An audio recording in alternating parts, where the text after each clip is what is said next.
Halo teman-teman sekalian, pada video kali ini kita akan melanjutkan pembahasan kita tentang teori kinetik gas.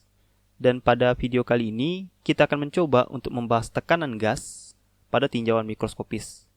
Nah, atau kita anggap si gas itu terdiri dari benda-benda yang kecil, gitu ya. Untuk pengantarnya, seperti yang kita ketahui, sebuah tekanan akan muncul apabila ada gaya yang bekerja pada suatu luas permukaan. Nah, besarnya tekanan ini berbanding lurus dengan gaya yang diberikan dan berbanding terbalik dengan luasan permukaan yang diberikan gaya. Atau kita bisa tuliskan secara matematis, P atau tekanan itu sama dengan F per A, gaya per luasan. Nah, jika kita tinjau gas dalam suatu wadah, maka seperti yang kita ketahui dari pembahasan sebelumnya, gas tersebut akan memberikan tekanan pada wadah dengan besar tekanannya itu sama dengan P, tekanan dari gas. Tetapi, sekarang timbul sebuah pertanyaan. Dua lebih tepatnya. Pertama, bagaimana cara gas di dalam wadah ini memberikan gaya atau tekanan? Dan kedua, kemana saja gaya dan tekanan itu diberikan? Nah, untuk menjawab pertanyaan ini, mari kita coba tinjau sebuah kasus berikut. Misalkan, kita tinjau nih sebuah wadah kubus dengan panjang L atau sisi L berisikan gas berkerapatan rendah. Jadi ada sebuah wadah berbentuk kubus dan kita isi sebuah gas dengan kerapatan rendah. Katakanlah kerapatannya ρ gitu ya. Nah, misalkan kita coba bayangkan gas di dalam wadah tersebut itu tersusun dari banyak sekali benda-benda atau bola-bola molekul kecil yang bergerak dengan kecepatan v yang acak gitu ya. Jadi si benda-benda ini bergerak secara acak dan kecepatan v di dalam wadah. Oke. Nah, di sini selanjutnya kita akan coba tinjau salah satu molekul atau bola partikel tadi yang bergerak pada sumbu X, dan kita tinjau si partikel ini bergerak dari sumbu X sebelah kiri ke sumbu X sebelah kanan. Jadi si benda ini bergerak dari dinding sebelah kiri menuju dinding sebelah kanan pada sumbu X. Nah, kita misalkan tinjau sebuah bola molekul tersebut. Nah, misalkan saat bola molekul gas ini sampai pada dinding sebelah kanan, si bola molekul ini dipantulkan secara letting sempurna dan dikembalikan lagi kepada posisi semulanya. Nah, pada keadaan ini terjadi perubahan momentum oleh bola gas dengan besarnya perubahan momentum itu sama dengan mv delta P sama dengan M0 dikali Vx aksen dikurang M0 dikali Vx. Jadi keadaannya gini, pada awalnya si bola ini bergerak dari kiri ke kanan ya dengan kecepatan Vx. Nah, ketika si bola ini nyampai di dinding, ternyata si dinding ini memantulkan si bola gas itu secara lenting sempurna dari kanan ke kiri. Nah, dengan demikian sekarang pada awalnya, misalkan kita ambil ke kanan itu positif dan ke kiri itu negatif, kecepatan dari si bola molekul gas ini awalnya itu adalah Vx positif, dan ketika si bola ini dipantulkan, kecepatannya berubah jadi negatif. Dengan besar yang Vx yang sama ya, karena lentingnya sempurna. Nah, dengan demikian di sini kita bisa tuliskan perubahan momentum ketika si bola ini pergi ke kanan dan dibalikkan lagi ke kiri itu sama dengan delta P sama dengan minus M0 dikali Vx dikurang M0 dikali Vx. Nah, ini sama dengan negatif 2 dikali M0 dikali Vx. Nah, ini merupakan perubahan momentum dari si bola gas yang kita tinjau, yang dimana bola gas ini bergerak dari sebelah kiri ke sebelah kanan dan dikembalikan lagi ke sebelah kiri. Ini perubahan momentumnya. Nah, selanjutnya, hal yang ingin kita hitung adalah selang waktunya. Berapa selang waktu yang berjalan ketika si bola ini bergerak dari kiri ke kanan, dan itu balik lagi kanan ke kiri gitu. Nah, untuk selang waktunya, itu merupakan penjumlahan dari waktu yang dibutuhkan untuk si bola gas ini bergerak dari kiri ke kanan, atau T kanan, dan ditambah dengan berapa jumlah waktu yang dibutuhkan untuk si bola itu bergerak dari kanan ke kiri, atau T kiri. Jadi delta T sama dengan T kanan plus T kiri. Untuk T kanan, itu bisa kita dapat dengan membagi jarak tempuh dari si bola atau si L dibagi dengan kecepatan dari si bola gasnya gitu ya, atau partikel gasnya atau molekul gasnya. Nah, di sini waktu yang dibutuhkan untuk si bola bergerak dari sebelah kiri ke sebelah kanan itu sama dengan L per Vx, dan waktu yang dibutuhkan untuk si bola bergerak dari kanan ke kiri balik lagi ke posisi semula itu juga sama, L per Vx. Sehingga kita dapatkan delta T itu sama dengan 2 dikali L per Vx. Nah, sekarang kita dapat nih dari tinjauan kita terhadap bola yang bergerak satu dimensi ini, delta P sama dengan negatif 2 dikali M0 Vx, dengan Vx ini merupakan kecepatan pada arah X, dan selang waktunya itu sama dengan delta T sama dengan 2 dikali L per Vx, dengan L-nya ini merupakan panjang sisi dari si kubus gitu ya. Jika kita ingat, gaya itu kan sama dengan delta P per delta T ya, perubahan momentum per perubahan waktu. Nah, jika kita coba substitusikan, delta P-nya sama dengan negatif 2 M0 Vx, dan delta T-nya sama dengan 2 dikali L Vx per Vx, maka si F-nya akan kita dapatkan lebih kurang menjadi negatif M0 dikali Vx kuadrat per L. Nah, jadi ini merupakan gaya yang diberikan oleh satu bola gas kepada dinding yang bergerak, yang dimana si bola gas itu bergerak dengan kecepatan Vx gitu ya. Jadi ketika si bola gas ini akan menumbuk dinding, si bola gas ini akan memberikan gaya sebesar M0 Vx kuadrat per L, dan si dinding juga akan memberikan gaya berlawanan kepada si bola sehingga dia terpantul balik dengan besar yang sama gitu ya. Jadi si bola gasnya akan memberikan gaya ke kanan, besarnya M0 Vx kuadrat per L, dan si dinding akan memberikan gaya ke kiri kepada bola gas dengan besar M0 Vx kuadrat per L juga. Besarnya sama, cuman arahnya berlawanan. Hukum aksi reaksi ketiga Newton. Oke?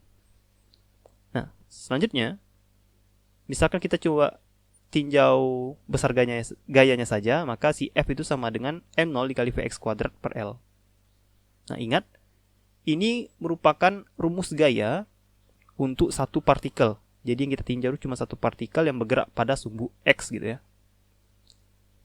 Jika kita ingat, si gas itu kan terdiri dari banyak molekul-molekul kecil ya. Dia terdiri dari banyak sekali bola-bola gas. Jadi total gaya yang dirasakan oleh si dinding itu berarti merupakan penjumlahan gaya yang diberikan pada masing-masing bola gas ini. Misalkan ada bola gas 1, itu akan memberikan gaya F1, dan itu ada bola gas 2, itu akan memberikan F2, bola 3 akan memberikan gaya F3, dan seterusnya sampai sebanyak N jumlah bola gas yang menumbuk dinding gitu ya. Atau Ft itu merupakan penjumlahan dari F1 tambah F2 tambah F3 tambah sampai Fn. Nah, seberapa banyak jumlah gas yang ada di dalam kotak atau wadah yang kita tinjau. Nah, di sini kita bisa tuliskan Ft atau gaya total yang dirasakan oleh dinding pada sumbu X di sebelah kanan dan sebelah kiri itu sama dengan mv0v1x kuadrat Vx1 kuadrat per L ditambah m0 Vx2 kuadrat per L ditambah m0 Vx3 kuadrat per L ditambah seterusnya m0 Vx kuadrat N per L, dengan Vx1, Vx2, Vx3 ini merupakan kelajuan pada masing-masing bola gas ya, karena mereka kan kelajuannya beda-beda tuh dan gerak mereka acak gitu ya. Tapi ini untuk tinjauan pada arah X saja dulu. Nah, di sini si M0 ini merupakan massa dari si satu bola gas. Kita anggap identik dan sama, maka bisa kita keluarkan. Dan si L-nya juga panjangnya sama ya. Panjang dari kubus tuh tidak akan berubah kan. Nah, dengan demikian sekarang kita dapatkan nih Ft atau gaya total yang dirasakan oleh dinding sebelah kanan pada sumbu X, sebelah kanan dan sebelah kiri pada sumbu X, itu sama dengan M0 per L dikali Vx1 kuadrat ditambah Vx2 kuadrat ditambah Vx3 kuadrat ditambah Vxn kuadrat. Nah, sekarang biar bentuknya lebih mudah gitu ya, kita akan coba misalkan. Kita misalkan rata-rata Vx kuadrat. Vx kuadrat rata-rata, jadi si Vx kuadrat ini kita rata-ratakan, itu sama dengan Vx1 kuadrat ditambah Vx2 kuadrat ditambah Vx3 kuadrat tambah Vxn kuadrat dibagi n. Jadi rata-rata Vx kuadrat itu sama dengan ini ya. Nah, dengan demikian di sini kita bisa tuliskan n atau banyaknya bola molekul yang ada dalam wadah dikalikan dengan Vx kuadrat rata-rata itu bakal sama dengan total penjumlahan dari keseluruhan kelajuan kuadrat rata-rata yang ada di sumbu X gitu ya. Jadi sederhananya Vx kuadrat kali n itu sama dengan inilah nih. Nah ya. Nah sekarang yang di dalam kurung ini bisa kita ubah nih menjadi Vx kuadrat rata-rata, atau kita bisa tuliskan Ft atau gaya total yang dirasakan pada dinding di sumbu X, baik itu sebelah kiri atau sebelah kanan, itu sama dengan M0 per L dikali N dikali Vx kuadrat rata-rata. Nah gitu ya. Selanjutnya kita akan tinjau tekanan. Kita ingat P atau tekanan itu kan sama dengan F per A ya, atau gaya perluasan. Nah, misalkan kita coba substitusikan nih. Gaya itu kan sama dengan M0 dikali N dikali Vx kuadrat rata-rata dibagi L, dan luasannya itu sama dengan A. Nah, di sini L dikali A itu sama dengan volume kan. Nah, jadi kita dapatkan P sama dengan M0, yang dimana M0 ini merupakan massa dari satu partikel ya, massa dari satu molekul gas, dibagi volume total dari wadah, dikali N. N ini merupakan jumlah total molekul atau partikel yang ada dalam wadah, dikali Vx kuadrat rata-rata. Nah, ini merupakan besarnya tekanan dari si gas apabila kita anggap si gas itu terdiri dari molekul-molekul kecil. Jadi di sini kita bisa lihat ternyata tekanan gas itu menunjukkan seberapa besar kira-kira kelajuan gerak dari si bola molekul yang ada di dalam suatu wadah, gitu ya. Berarti semakin besar kelajuan sebuah molekul yang ada dalam wadah, maka makin besar tekanan yang diberikan molekul itu kepada wadah tersebut. Nah, lebih kurang seperti itu. Nah, di sini kita ingat si gas ini bukan cuma bergerak pada sumbu X ya, dia juga bergerak pada sumbu Y yang depan ini dan pada sumbu Z gitu. Nah, ini pada sumbu Y dan ini pada sumbu Z. Sehingga kita bisa tuliskan bahwa si partikel itu akan bergerak dengan sebuah kelajuan, yang dimana kelajuan itu merupakan kelajuan rata-rata kuadrat, yang dimana V kuadrat rata-rata ini merupakan penjumlahan dari Vx kuadrat rata-rata ditambah Vy kuadrat rata-rata ditambah Vz kuadrat rata-rata. Jika kita anggap besarnya Vy, Vz dan Vx ini sama untuk kuadrat rata-ratanya, maka bisa kita tuliskan V kuadrat rata-rata gerak si satu molekul gas yang ada di dalam wadah itu sama dengan 3 dikali Vx kuadrat rata-rata, atau Vx kuadrat rata-rata itu sama dengan 1/3 dikali V kuadrat rata-rata. Nah, lebih kurang seperti itu ya. Selanjutnya, persamaan atau rumus ini bisa kita substitusikan ke dalam rumus tekanan kita, dan kita bisa peroleh P atau tekanan itu sama dengan M0 dikali N dibagi V atau volume dikalikan V kuadrat rata-rata dibagi 3. Nah, lebih kurang seperti itu. Selanjutnya kita juga bisa ngubah nih. Kita bisa ngubah bentuk ini dan kita hubungkan dengan energi kinetik. Ini M0 ini kan merupakan massa dari satu partikel ya. Jadi misalkan kita kasih 2/2 di sini dan kita pindahkan M0 dan kita dekatkan dengan V kuadrat rata-rata, maka kita dapatkan nih si 2 ini pindah ke kiri, ini jadi setengah M0 V kuadrat rata-rata. Nah, ini jadi N per V, maka kita dapatkan tekanan yang dirasakan oleh wadah akibat gas itu sama dengan 2 dikali N dibagi 3 V, volume, dikali dengan energi kinetik rata-rata dari si gas tersebut. P sama dengan 2 dikali N per 3V dikali EK rata-rata. Ya, seperti itu. Nah, bentuk lain yang bisa kita gunakan, kita bisa anggap, ya, maksudnya kita bisa ketahui bahwa M0 itu merupakan massa satu partikel gas ya. Jadi si M0 ini merupakan massa satu partikel gas. Nah, jika kita kalikan M0 dengan N, si M0 dan N ini kita kalikan, maka kita akan dapatkan massa gas total dalam wadah. Misalkan kan gini nih, ada sejumlah N, misal katakanlah ada sejumlah 1 juta molekul di dalam wadah ini, dan berat satu molekulnya itu sama dengan 1. Jadi total berat yang ada di wadah ini itu merupakan perkalian antara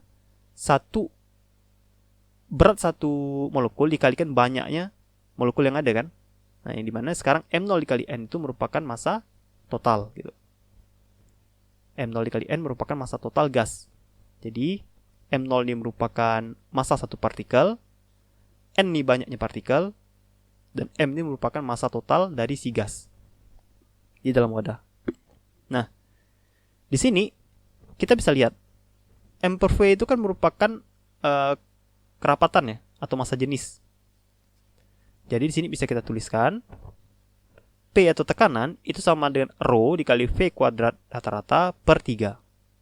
Nah, sekarang kita punya 3 rumus ya. Ada 3 rumus yang bisa kita gunakan atau sering kita gunakan pada tekanan gas yang ditinjau secara mikroskopis. Yang pertama adalah P sama dengan M0 dikali N dibagi V dikali V kuadrat per 3. Yang kedua, kita bisa hubungkan dengan energi kinetik, yaitu P sama dengan 2 dikali N dibagi 3V dikali EK rata-rata. Dan kita juga bisa hitung besarnya tekanan P itu sama dengan rho atau massa jenis dari si gas yang kita masukkan tadi dikalikan V kuadrat rata-rata dibagi 3. Nah, dengan masing-masing keterangannya, P itu tekanan, N itu merupakan jumlah partikel gas, M0 itu merupakan massa dari satu partikel, ingat ya, massa satu partikel, rho itu merupakan massa jenis gas, EK itu merupakan energi kinetik rata-rata satu partikel, dan V itu merupakan volume dari wadah yang kita gunakan. Atau volume gas juga bisa seperti itu, karena kan volume gas itu mengikuti volume dari wadah, ya kan? Nah, sekarang dari rumus-rumus ini ternyata kita bisa menentukan nih berapa kira-kira kelajuan kuadrat rata-rata dari suatu gas yang berisikan dari suatu wadah yang berisikan sebuah gas berkerapatan rho apabila tekanannya diketahui. Nah, ini contohnya ya. Misalkan sebuah gas dengan kerapatan 1,09 kg per meter pangkat 3 itu dimasukkan ke dalam wadah dengan volume V. Jika terukur, tekanan gas itu adalah 2,3 kali 10 pangkat 5 Newton per meter kuadrat, maka kita diminta untuk mencari berapa kira-kira kelajuan gerak dari partikel gas di dalam wadah. Atau dengan kata lain, kita mencari VRMS. V root mean square, akar dari kuadrat rata-rata. Nah, di sini kita tuliskan dulu nih yang kita ketahui. Kita ketahui massa jenis dari gas itu sama dengan 1,09 dan tekanannya sama dengan 2,3 kali 10 pangkat 5.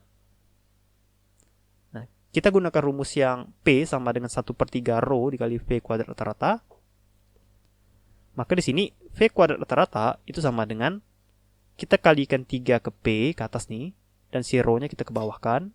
Jadi V kuadrat rata-rata itu sama dengan 3P per rho. Dan akar dari V kuadrat rata-rata ini kita namakan VRMS ya. Nah, itu sama dengan akar dari 3P per rho. Dan kita tinggal substitusikan. VRMS itu sama dengan 3 dikali P. P-nya sama dengan 2,3 kali 10 pangkat 5 dibagi rho. Rho-nya itu massa jenisnya itu sama dengan 1,09.